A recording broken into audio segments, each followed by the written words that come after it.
વિદ્યાર્થી મિત્રો, આપણે જોયું કે ગાંધીજી હવે લોકોની નિરાશા દૂર કરી અને એક જ આખરી લડત લડવા માટે તૈયાર કરે છે. એ લડત એટલે હિન્દ છોડો આંદોલન.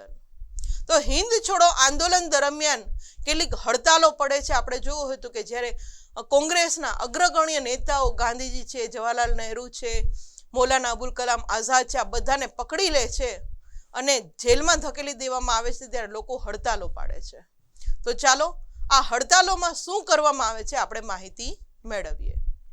દેશના દરેક ગામમાં અને શહેરોમાંથી નીચે આવેલ લોકોએ કાર્યક્રમમાં ભાગ લીધો. કયા કયા લોકોએ ભાગ લીધો હતો? તો કે મજૂરો, વિદ્યાર્થીઓ, ખેડૂતો, શિક્ષકો, યુવાનો, વેપારીઓ, સ્ત્રીઓ, આ બધા જ લોકો દરેક ગામમાં, શહેરમાં, મજૂર હોય, ખેડૂત હોય, સ્ત્રી હોય, વિદ્યાર્થી હોય, ગમે એ હોય, એ લોકો આ હિન્દ છોડો આંદોલનની અંદર ભાગ લે છે અને સરકારી નોકરીઓનો ત્યાગ કરે છે, હડતાલ પાડે છે, જેવા દરેક કાર્યક્રમમાં પોતે ભાગ લેવા તૈયાર થાય છે.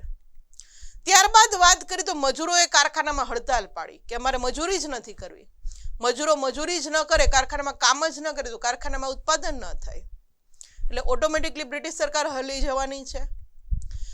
જમશેદપુરનું જે લોખંડનું કારખાનું હતું એ કારખાનાની અંદર પણ હડતાલ પડે છે. વિદ્યાર્થી મિત્રો, આ લોખંડનું કારખાનું ખૂબ જ મોટું છે જમશેદપુરનું. મુંબઈ અને મદ્રાસની કાપડની મિલોમાં હડતાલ પાડે છે. મુંબઈ અને મદ્રાસમાં ખૂબ બધી કાપડની મિલો હતી એ સમયમાં, એની અંદર પણ હડતાલ પડી જાય છે.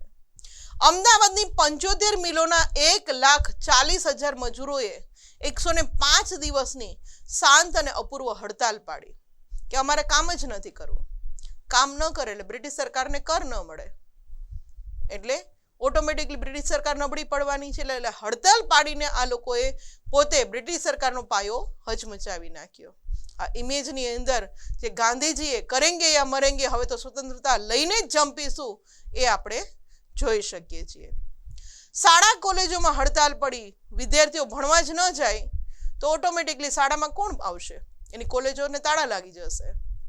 અમદાવાદમાં 3.5 માસ સુધી બજારો બંધ રહ્યા. અમદાવાદ જ બંધ કરી દીધું. બજારમાં કોઈ બ્રિટિશના જે વેપારીઓ હતા, બ્રિટિશ સરકારના, એ જે વેપાર કરતી હતી, પણ બજાર જ બંધ હોય તો એની આવક બંધ થઈ જવાની છે. આવક બંધ થઈ જાય એટલે ઓટોમેટિકલી બ્રિટિશ સરકાર નાશ પામશે.